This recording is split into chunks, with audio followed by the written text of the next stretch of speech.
अगर कामयाब बनना है तो मंजिल पर नजर रखो, क्योंकि कौओं के टोकने से चील रुका नहीं करती। हेलो नमस्कार साथियों, स्वागत है आपका धर्माराम फिजिक्स यूट्यूब चैनल पे। और मैं आ चुका हूं एक बेहतरीन लेक्चर लेके जीरो टू हीरो बैच का। आपको इस वीडियो को ज्यादा से ज्यादा दोस्तों में शेयर करना है। बिल्कुल फ्री बैच चल रहा है 12th क्लास फिजिक्स का, तो चैनल को सब्सक्राइब और वीडियो को लाइक जरूर करना है। आज हम डिस्कस करते हैं विद्युत आवेश एवं क्षेत्र का लेक्चर सेकंड। इससे पहले वाले लेक्चर का एक क्विक रिवीजन कर लेते हैं।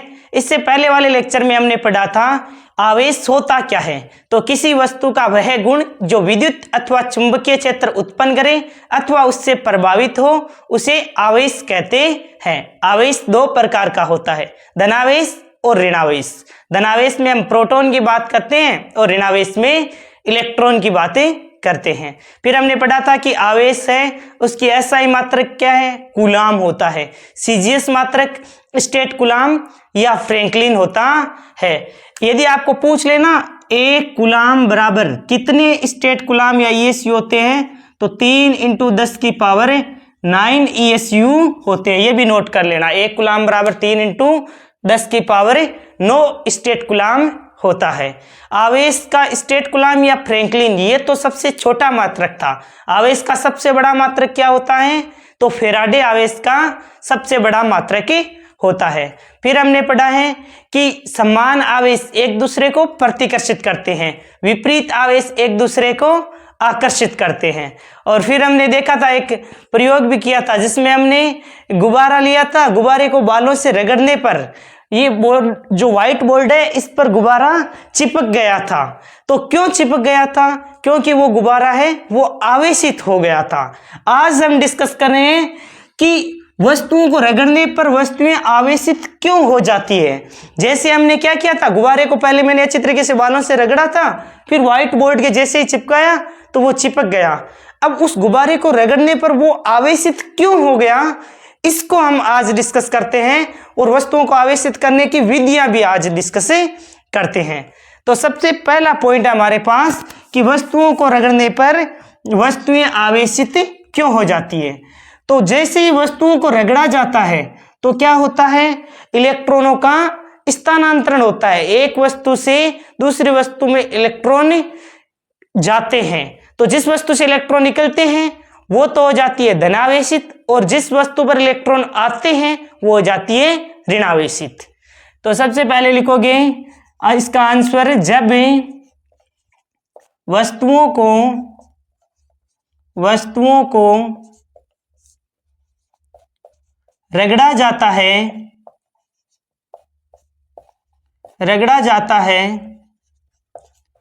तो इलेक्ट्रॉनों का स्थानांतरण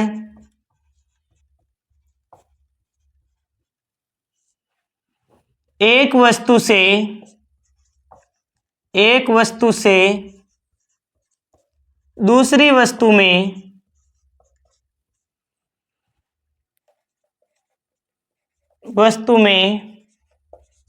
होता है,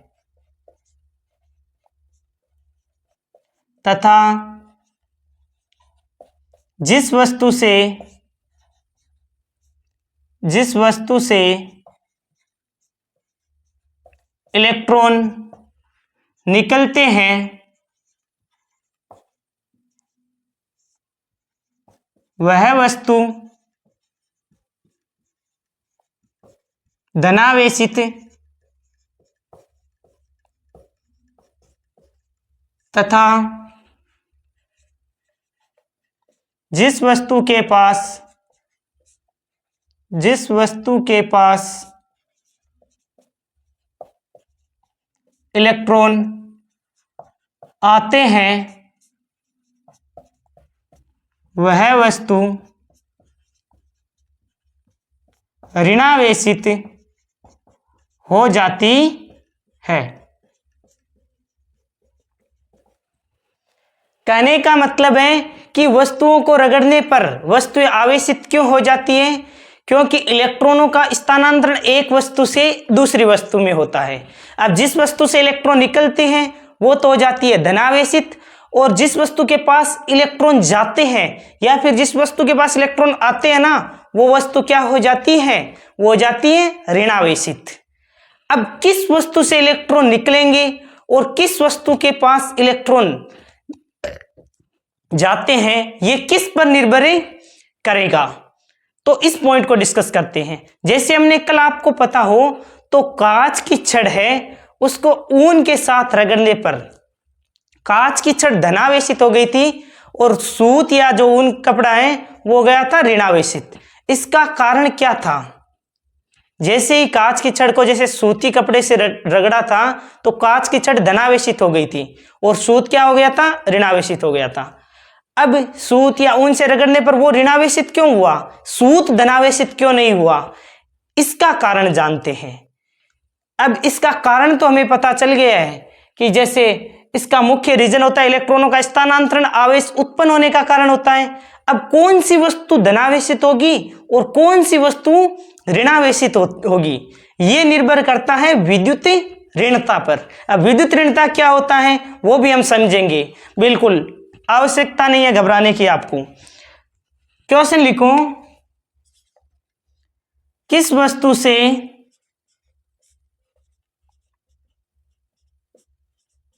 इलेक्ट्रॉन निकलेंगे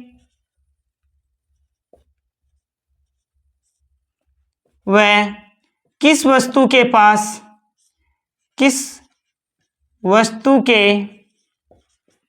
पास इलेक्ट्रॉन आएंगे, यह किस पर निर्भर करता है, किस पर निर्भर करता है। तो इसका आंसर क्या होगा, इसका आंसर होगा विद्युत ऋणता। यह किस पर निर्भर करता है, तो यह निर्भर करता है विद्युत ऋणता पर। अब विद्युत ऋणता होती क्या है तो इसको समझते हैं। विद्युत ऋणता होती है इलेक्ट्रॉनों को नाभिक के साथ बांधे रखने की जो क्षमता होती है उसे ही कहते हैं विद्युत ऋणता। यानी जो नाभिक होता है उसके साथ इलेक्ट्रॉनों को बांधे रखने की क्षमता को ही विद्युत ऋणता कहते हैं। अब जिसकी विद्युत ऋणता अधिक होगी वो वस्तु हो जाएगी ऋणावेशित और जिसकी विद्युत ऋणता कम होगी वो वस्तु हो जाएगी धनावेशित। अब इसको समझते हैं। देखो सबसे पहले यहां पर आपको लिखना है कुछ पदार्थ, फर, फिनेल, मोम, कांच, ऊन, कागज, रेशम, और इसी के नीचे लिखना है, इससे नीचे लिखते जाना। रेशम के बाद में मानव शरीर,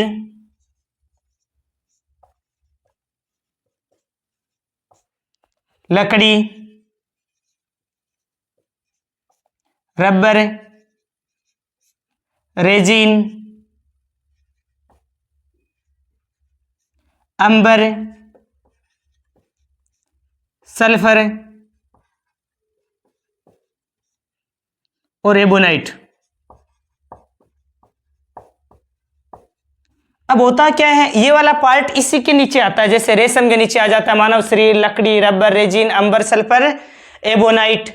अब जैसे ही आप ऊपर से नीचे जाओगे ना, जैसे इसमें ऊपर से नीचे, तो होता क्या है कि विद्युत ऋणता वो बढ़ती जाती है। ऊपर से नीचे जाने पर विद्युत ऋणता क्या होती है, तो विद्युत ऋणता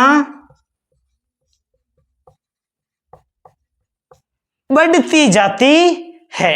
यानी कि फर की विद्युत ऋणता कम है, फिनेल की अधिक है। कांच की विद्युत ऋणता ऊन की तुलना में कम है। रेशम की विद्युत ऋणता मानव शरीर की तुलना में कम है। जो नीचे आएगा, जैसे जैसे नीचे आएगा ना, उसकी विद्युत ऋणता है वो बढ़ती जाएगी। जैसे पहले फर, फेनेल, मोम, कांच, ऊन, कागज, रेशम, रेशम के बाद में मानव शरीर, ये इस प्रकार है। तो जैसे जैसे नीचे की ओर जाएंगे विद्युत ऋणता बढ़ती जाएगी। ये क्रम से होते हैं, ध्यान में रखना आपको। अब होता क्या है, जैसे ये फर होता क्या है, फर में समझा दूं आपको, जैसे जो जानवरों की खाल होती है ना, वो होती है खाल के फिर बनाए जाते हैं, औजारों में यूज ली जाती है, अलग अलग कृषि के औजारों में यूज ली जाती है। तो वो जो खाल होती है उसे ही फर कहते हैं। बाकी मानव शरीर आप जानते हो, लकड़ी जानते हो, रबर। ये एम्बर क्या होता है? एम्बर मैंने बताया था, एम्बर होता है जैसे गोंद होता है, पेड़ का गोंद, वो जब सूख जाता है ना तो वही होता है एम्बर। इसका यूज किया जाता है जैसे रिंग की जो हीरे टाइप में लगा होता है ना, वही एम्बर ही होता है। सल्फर, एबोनाइट रबड़ की छड़ होती है, उसे एबोनाइट कहते हैं। तो विद्युत ऋणता क्या होती है? ऊपर से नीचे जाने पर ही बढ़ती जाती है। मैं कह दूं मानव शरीर है, उसको लकड़ी से रगड़ने पर क्या होता है?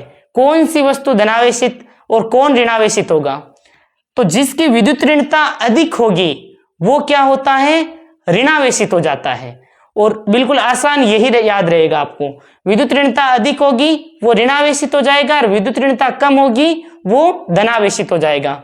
जैसे कुछ क्वेश्चन करते हैं हम, यहां पर एक क्वेश्चन करते हैं। क्वेश्चन है ऊन है और कांच को ऊन से रगड़ने पर कौन सी वस्तु धनावेशित तथा कौन सी वस्तु ऋणावेशित होगी? लिखो, क्या होगा जब कांच की छड़ को ऊन से रगड़ा जाता है, ऊन से रगड़ा जाता है।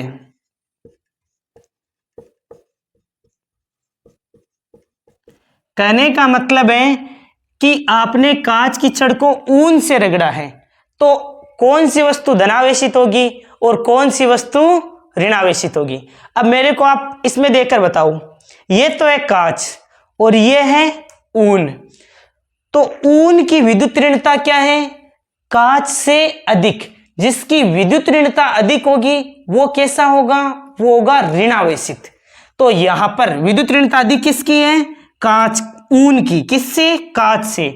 हम किस किस को रगड़ रहे हैं? कांच को और ऊन को। तो ऊन की विद्युत ऋणता क्या है? अधिक है। जिसकी विद्युत ऋणता अधिक होती है वो क्या होता है? वो होता है ऋणावेशित। वो होता है ऋणावेशित। अब ये ऋणावेशित है तो दूसरा जो कांच की छड़ है वो क्या हो जाएगी? वो हो जाएगी धनावेशित। क्लियर हुआ क्या ये कॉन्सेप्ट? अच्छी तरीके से एक बार फिर से समझ लेते हैं, क्योंकि ये थोड़ा सा कॉम्प्लेक्स लगता है कुछ स्टूडेंट को, तो इसको अच्छी तरीके से वापस समझते हैं। सबसे पहले ये तो पॉइंट आसानी से समझ में आ गया कि वस्तुएं आवेशित क्यों हो जाती हैं, क्योंकि इलेक्ट्रॉनों का स्थानांतरण होता है। जिस वस्तु से इलेक्ट्रॉन निकले वो धनावेशित, जिसके पास इलेक्ट्रॉन गए वो हो गई ऋणावेशित।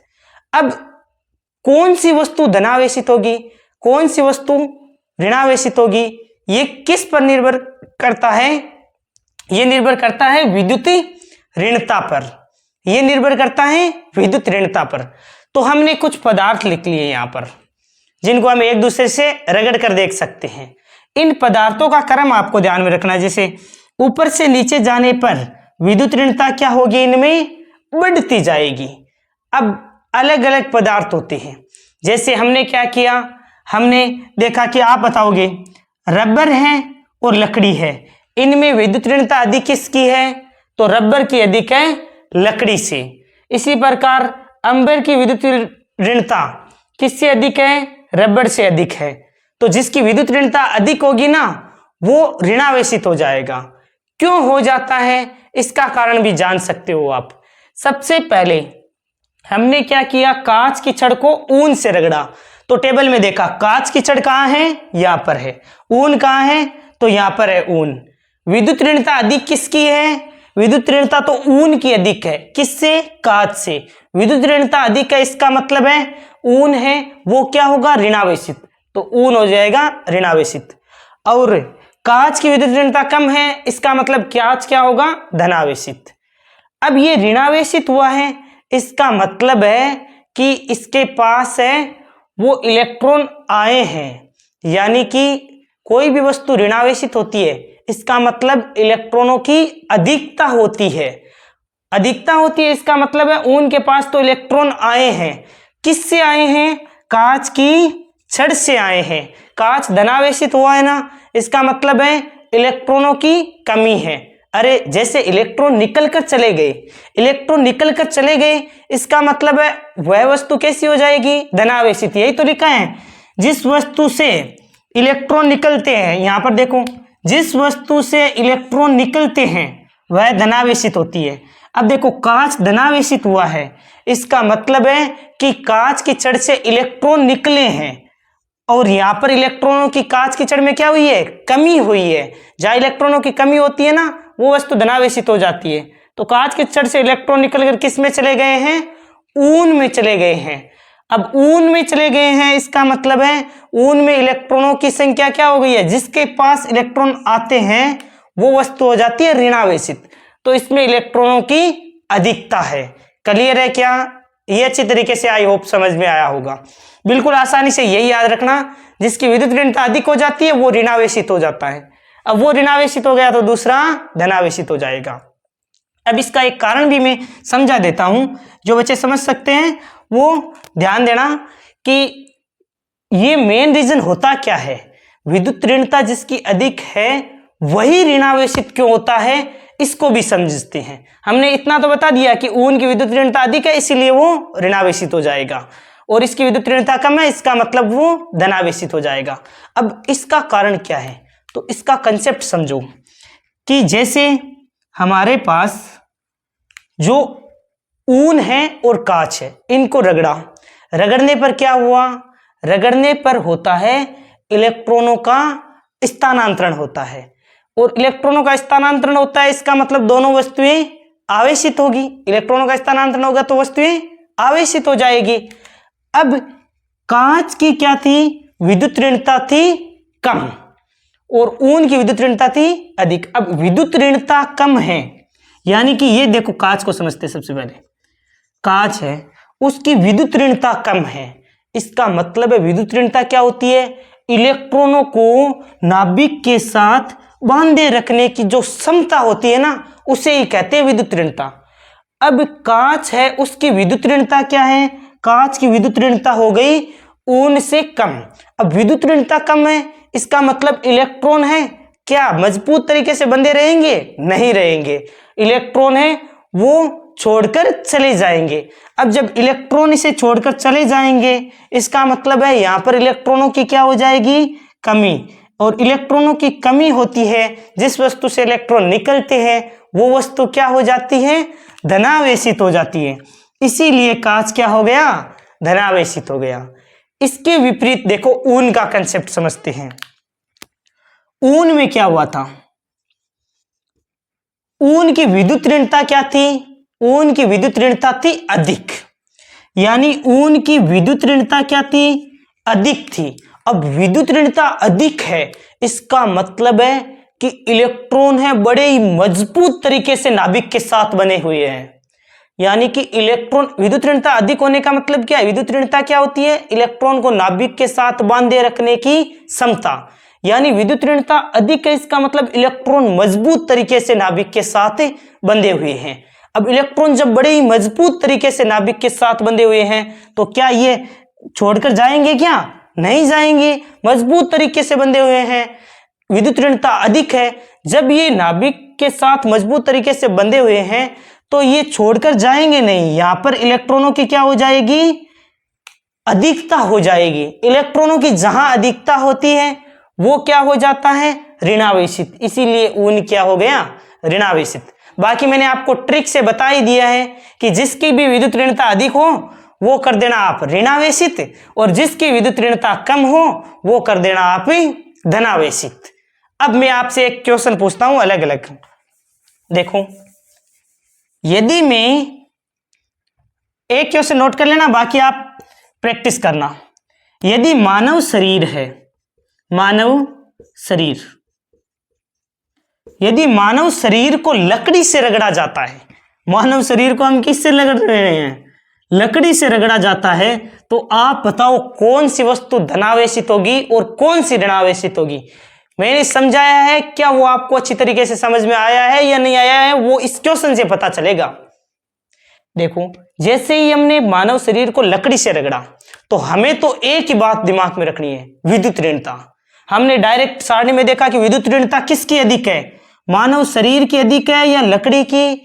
तो नीचे जाने पर क्या होता है, विद्युत ऋणता है वो बढ़ती जाती है, तो लकड़ी की विद्युत ऋणता अधिक है। और जिसकी विद्युत ऋणता अधिक है वो कैसा होगा, ऋणावेशित। वो कैसा होगा, ऋणावेशित। तो मानव शरीर कैसा हो जाएगा, धनावेशित। क्लियर हुआ या नहीं हुआ? यदि क्लियर हुआ है तो वीडियो को लाइक और चैनल को सब्सक्राइब जरूर करना। यदि यहां तक आपने वीडियो को देखा तो प्यारा सा कमेंट जरूर करना। मैं एक क्वेश्चन और पूछता हूं, आपको कुछ भी पूछ ले, जैसे हम एबोनाइट की छड़ है, प्लास्टिक या एबोनाइट की जो छड़ है उसको हमने किससे रगड़ा है, ऊन से रगड़ते हैं। ऊन कहाँ है, ऊन रहा यहां पर। अब देखता हूं कौन सही बताता है। यहां पर इसको मैं मिटा देता हूं, ठीक है ना। और यहां पर एक क्वेश्चन पूछता हूं आपसे, एक क्वेश्चन वो ऊपर वाला नोट कर लेना, बाकी प्रैक्टिस करना। जैसे में एबोनाइट है और ऊन है, एबोनाइट की छड़ को ऊन से रगड़ा है हमने, तो कौन सी वस्तु धनावेशित होगी और कौन सी वस्तु ऋणावेशित होगी, बताइए। अब देखिए, जिसकी विद्युत ऋणता अधिक है वो डायरेक्ट कर देना ऋणावेशित, जिसकी विद्युत ऋणता कम है वो कर देना धनावेशित। एबोनाइट तो है यहां पर और ऊन रह गया यहां पर। विद्युत ऋणता अधिक किसकी है, नीचे जाने पर विद्युत ऋणता बढ़ती है, तो एबोनाइट की विद्युत ऋणता अधिक है। जिसकी विद्युत ऋणता अधिक है इसका मतलब है वो कैसी होगी, ऋणावेशित हो जाएगी। अब दूसरी क्या हो जाएगी, धनावेशित हो जाएगी, क्योंकि इसकी विद्युत ऋणता कम है। अब ऐसे क्वेश्चन अच्छी तरीके से कर लोगे ना, अब कोई प्रॉब्लम नहीं आएगी इस प्रकार के क्वेश्चन करने में। यदि आपको ये कंसेप्ट क्लियर हो गया है तो हम अब आगे बढ़ते हैं। फिर भी कोई भी स्टूडेंट को प्रॉब्लम हो तो आप मेरे को कमेंट बॉक्स में लिख देना, ताकि इसको फिर से मैं कंप्लीट करवा दूं, ठीक है ना। बाकी मेरे हिसाब से अच्छी तरीके से क्लियर हो गया है। आप इसमें एक ऐड भी कर सकते हो, जैसे लकड़ी है ना, लकड़ी से नीचे एक धातु और ऐड कर लेना, ठीक है ना। जैसे लकड़ी है, लकड़ी के बाद में धातु और धातु के बाद में रबर, रबर के बाद में रेजिन, अंबर, सल्फर और एबोनाइट। तो लकड़ी है उसके बाद में एक और धातु ऐड और कर लेना। ये भी इसी प्रकार होता है, लकड़ी की धातु से क्या होती है, कम होती है। लकड़ी फिर धातु फिर रबर, रेजिन, अंबर, सल्फर और एबोनाइट। इनके ना आप क्रम लगा सकते हो, क्रम लगा लेना ताकि लिखने में आसानी हो। जैसे 1 नंबर पे, 2 नंबर पे, 3 पे, 4 पे, 5 पे, ये 6 पे, ये 7 पे, 8 पे, 9, 10, रबर 11, 12, 13, 14 और 15, इस प्रकार अच्छी तरीके से नोट कर लेना। अब हम आगे बढ़ते हैं कि वस्तुओं को आवेशित करने की विधियां, घर्षण द्वारा, चालन द्वारा और प्रेरण द्वारा, सभी विधियों को अच्छी तरीके से डिस्कस करने वाले हैं। अब देखिए, वस्तुओं को आवेशित करने की विधियां, तो हमारे पास 3 विधियां होती है वस्तुओं को आवेशित करने की, घर्षण या रगड़कर, चालन द्वारा और प्रेरण द्वारा। तो पहली विधि होती है घर्षण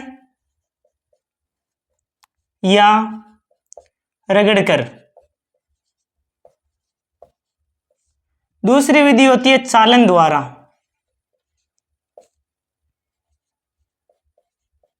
और थर्ड होती है प्रेरण के द्वारा, प्रेरण द्वारा। तो घर्षण या रगड़कर तो वही है जो हमने अभी पढ़ा है कि जब दो वस्तुओं को रगड़ा जाता है तो इलेक्ट्रॉनों का स्थानांतरण होता है। जिस वस्तु से इलेक्ट्रॉन निकलते हैं वह वस्तु धनावेशित, जिस वस्तु के पास इलेक्ट्रॉन जाते हैं वह वस्तु ऋणावेशित हो जाती है। और एक पॉइंट ये भी ध्यान में रखना कि जिस वस्तु से इलेक्ट्रॉन निकलते हैं ना उसके द्रव्यमान में कमी हो जाती है, और जिस वस्तु के पास इलेक्ट्रॉन जाते हैं उसके द्रव्यमान में वृद्धि हो जाती है, ठीक है ना। जिससे निकलेंगे उसमें इलेक्ट्रॉनों की कमी होगी तो उसके द्रव्यमान में क्या हो जाएगी, कमी हो जाएगी। जिसके पास इलेक्ट्रॉन जाएंगे उसके द्रव्यमान में वृद्धि होगी, क्योंकि उसके पास इलेक्ट्रॉनों की अधिकता हो जाएगी। ये पॉइंट भी ध्यान में रखना, नोट कर सकते हो आप। अब हमने 3 विधियों में से पहली तो अभी हमने पढ़ी थी, वस्तुओं को रगड़ने पर वस्तुएं कैसे आवेशित हो जाती है। अब हमें डिस्कस करना है चालन द्वारा और प्रेरण द्वारा वस्तुओं को किस प्रकार आवेशित किया जाता है।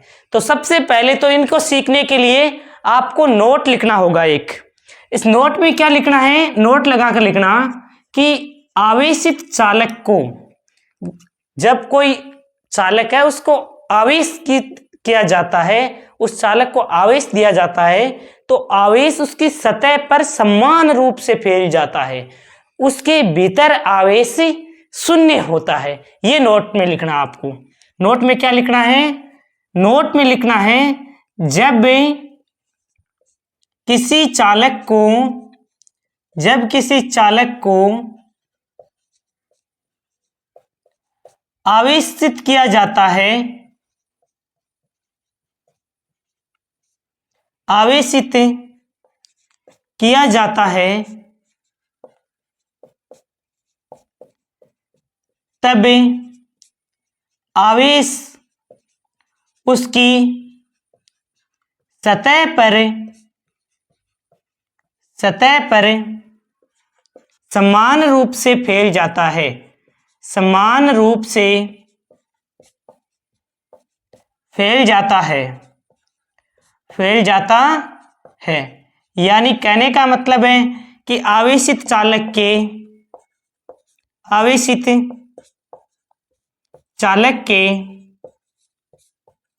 भीतर आवेश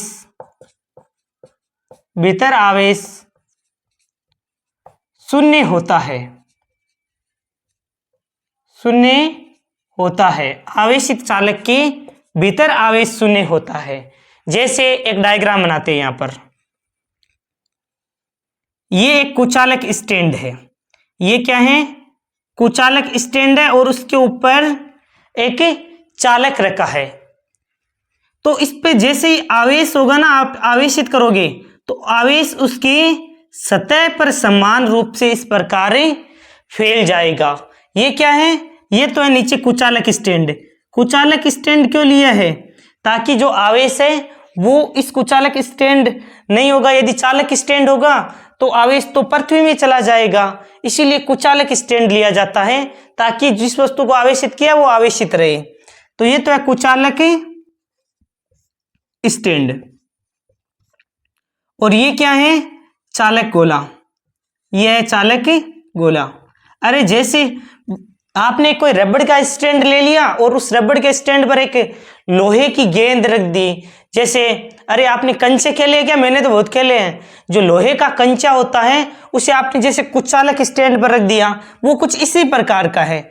तो जैसे रबड़ का स्टैंड था और उसके ऊपर आपने लोहे का गोला रख दिया, तो वो चालक गोला हो गया और कुचालक स्टैंड हो गया। ठीक है ना, कुचालक स्टैंड हो गया। तो जब भी किसी चालक गोले को आवेशित किया जाता है तो आवेश उसकी सतह पर समान रूप से फैल जाता है, उसके भीतर आवेश नहीं होता है। आवेशित चालक के भीतर आवेश है वो शून्य होता है। ये पॉइंट ध्यान में रखना, आवेशित चालक है उसके भीतर आवेश शून्य होता है। ये सतह पर आया कैसे, जैसे आपने पॉजिटिव चार्ज दिया, पॉजिटिव जरूरी नहीं है नेगेटिव चार्ज भी दे सकते हो।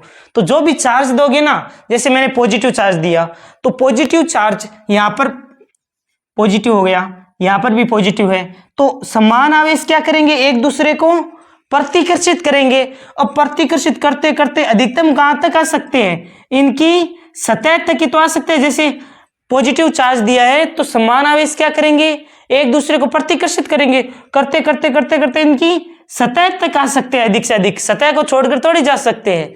इसीलिए कहते हैं आवेशित वस्तु है उसकी सतह पर आवेश होते हैं, भीतर आवेश नहीं होता है। समझ में आ गया ना। माइनस चार्ज दोगे फिर भी माइनस माइनस क्या करेंगे, रिपेल करेंगे, प्रतिकर्षित करेंगे एक दूसरे को, तो वो ज्यादा से ज्यादा इनकी सतह तक आ सकते हैं। इसीलिए एक समान आवेशित चालक है उसके सतह पर आवेश होता है, भीतर आवेश शून्य होता है। ये पॉइंट ध्यान में रखना, वापस पूछूंगा।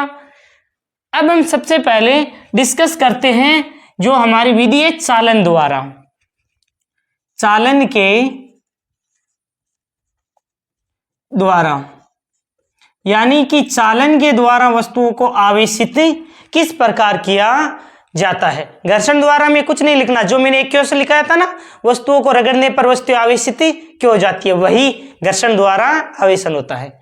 अब चालन के द्वारा आवेशन किस प्रकार होता है?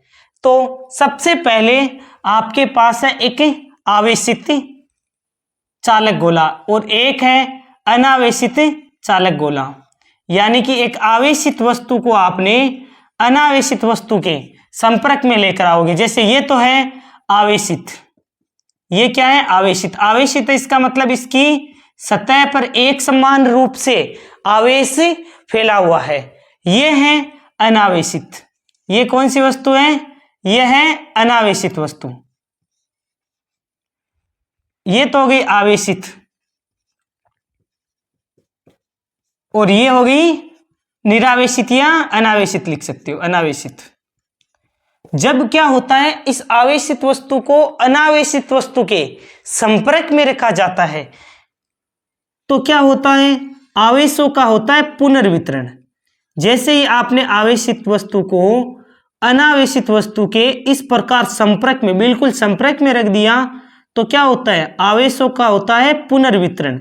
आवेशों का पुनर्वितरण होता है और दोनों वस्तुएं आवेशित हो जाती है। जैसे इस पर कितने आवेश थे? 8 आवेश थे। मान लो ये लो 8 आवेश थे। 8 आवेश है। जैसे इनको संपर्क में रखोगे ना तो आवेशों का होगा पुनर्वितरण, यानी एक वस्तु से दूसरी वस्तु में इलेक्ट्रॉनों का स्थानांतरण होगा और दोनों की दोनों वस्तुएं आवेशित हो जाएगी। यानी कि 4 आवेश इस पर आ जाएंगे और 4 आवेश ही इस पर आ जाएंगे। इस प्रकार आवेशों का पुनर्वितरण होता है और दोनों की दोनों वस्तुएं हैं आवेशित हो जाती है। उसे ही चालन के द्वारा आवेशन कहते हैं। क्या होगी इसकी परिभाषा? जब किसी आवेशित वस्तु को अनावेशित वस्तु के संपर्क में रखा जाता है तो आवेशों का पुनर्वितरण होता है और दोनों वस्तुएं आवेशित हो जाती है। इसे ही चालन के द्वारा आवेशन कहते हैं।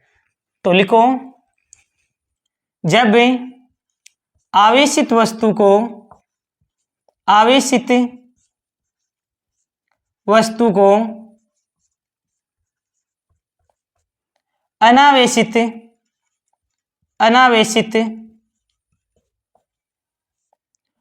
के संपर्क में रखा जाता है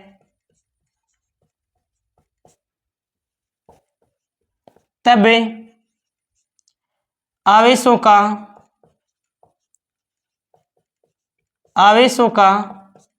पुनर्वितरण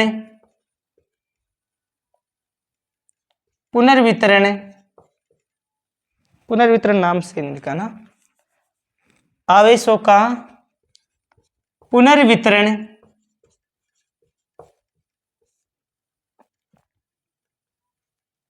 होता है तथा दोनों वस्तुएं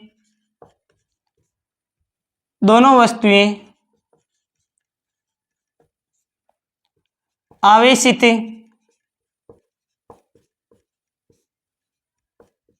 हो जाती है।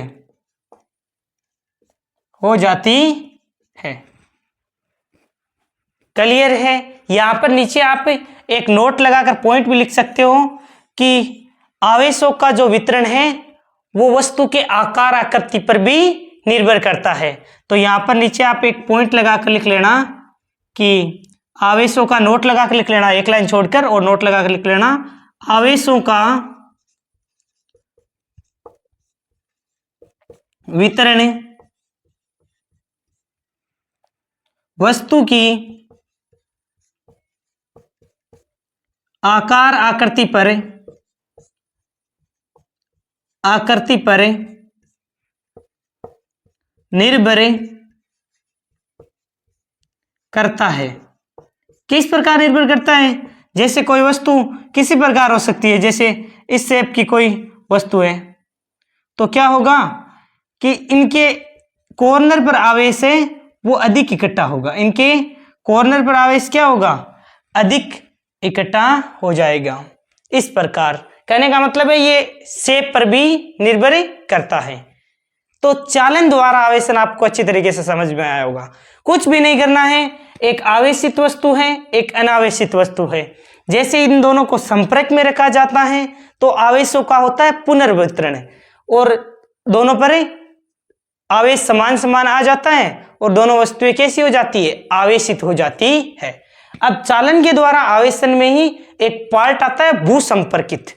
तो भूसंपर्कित को भी यहां पर हम क्लियर कर लेते हैं। भूसंपर्कित जानते हो क्या?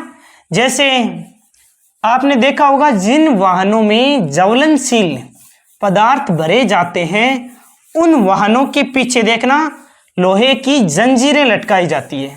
उनमें क्या होता है, लोहे की जंजीरें लटकाई जाती है ताकि जो घर्षण के द्वारा अतिरिक्त आवेश उत्पन्न हुआ है वो पृथ्वी में चला जाए। इसीलिए तो भूसंपर्कित को पढ़ते हैं। हेडिंग डालना, चालन के द्वारा आवेशन है ना, उसी का ही पार्ट होता है भूसंपर्कित। भूसंपर्कित।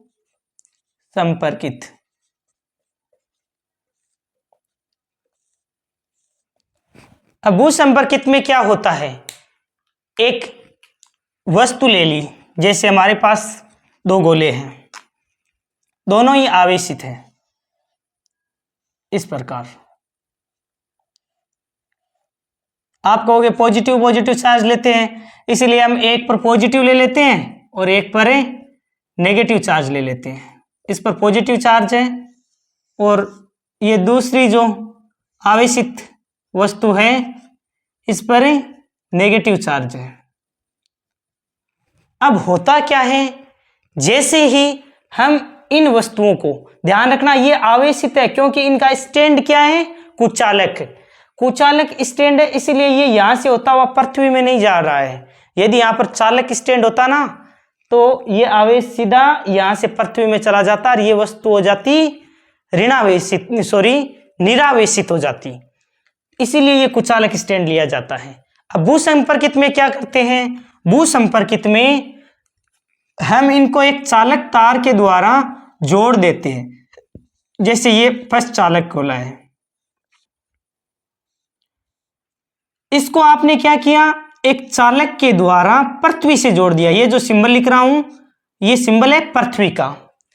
इसको चालक तार के द्वारा जैसे ही पृथ्वी से जोड़ा जाता है तो क्या होता है, ये जो इसकी सतह पर जो आवेश है ना वो उनका स्थानांतरण होता है पृथ्वी से। अब पॉजिटिव चार्ज है, पॉजिटिव चार्ज तो गति नहीं करता है, इलेक्ट्रॉन गतिशील होते हैं और जो प्रोटॉन होते हैं, जो पॉजिटिव चार्ज होते हैं वो अगतिशील होते हैं, ये हमने पढ़ा है। तो ये प्लस चार्ज तो गति नहीं करता है, इसीलिए इलेक्ट्रॉन पृथ्वी से आते हैं और इस पॉजिटिव चार्ज को नष्ट कर देते हैं, यानी कि ये वस्तु हो जाती है ऋणावेशित, निरावेशित हो जाती है। बार बार ऋणावेशित नाम आ रहा है। इसी प्रकार ये हमारे पास चालक गोला है जो एक समान रूप से आवेशित है, ऋणावेश है। अब आपने क्या किया, इसको कनेक्ट कर दिया इस प्रकार चालक तार के द्वारा पृथ्वी से जोड़ दिया। जैसे ही पृथ्वी से जोड़ा जाता है तो क्या होता है, इसका जो ऋणावेश है ये तो गतिशील कण होता है, तो ये पूरा का पूरा जो आवेश है वो इस तार के माध्यम से पृथ्वी में चला जाएगा। इसीलिए ये क्या हो जाएगी, वस्तु ऋणावेशित हो जाएगी। क्लियर है क्या? यहां पर है क्या किया हमने, दो वस्तुएं हैं जो क्या है, एक समान रूप से आवेशित है। जब एक समान रूप से आवेशित वस्तु को चालक तार द्वारा पृथ्वी से जोड़ा जाता है तो इलेक्ट्रॉनों का स्थानांतरण तब तक होता रहता है जब तक कि दोनों वस्तुएं निरावेशित नहीं हो जाती। इसे ही हम कहते हैं भूसंपर्कित। तो आप थ्योरी में क्या लिखोगे, जब दो एक समान रूप से आवेशित वस्तुओं को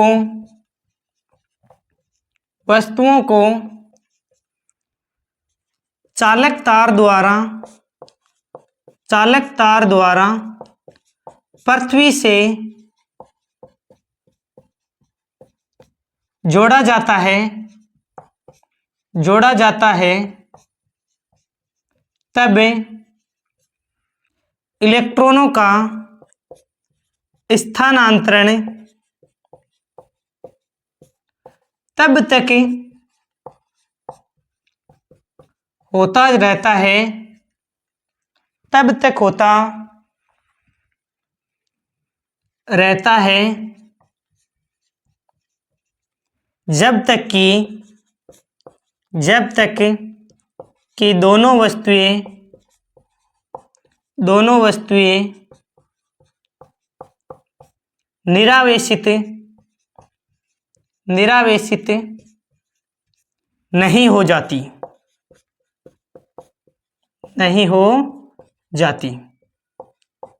क्लियर है क्या?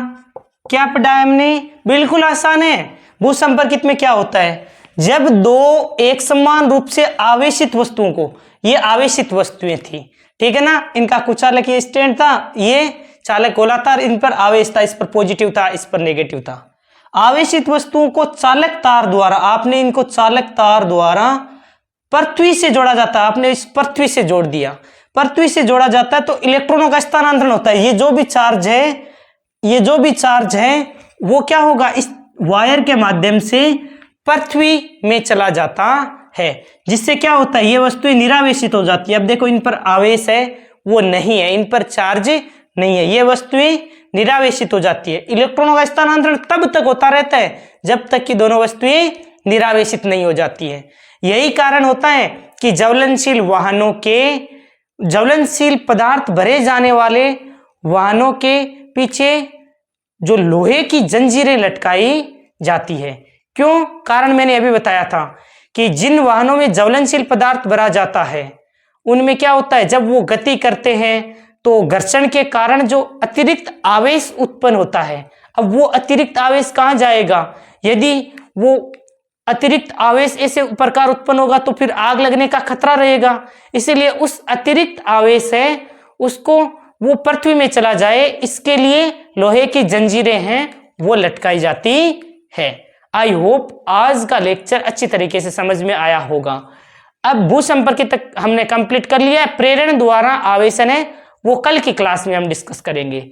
जिन जिन विद्यार्थियों ने इस क्लास को पूरा देखा है वो मेरे को कमेंट करेंगे, एक प्यारा सा कमेंट करेंगे, ताकि मेरे को पता चले कि जो विद्यार्थी है वो कंप्लीट लेक्चर को देख रहे हैं। और अपने दोस्तों में शेयर जरूर करें, वीडियो को लाइक और चैनल को सब्सक्राइब जरूर करवाएं अपने दोस्तों से। Thank you very much, for a nice day to all of you. Thank you.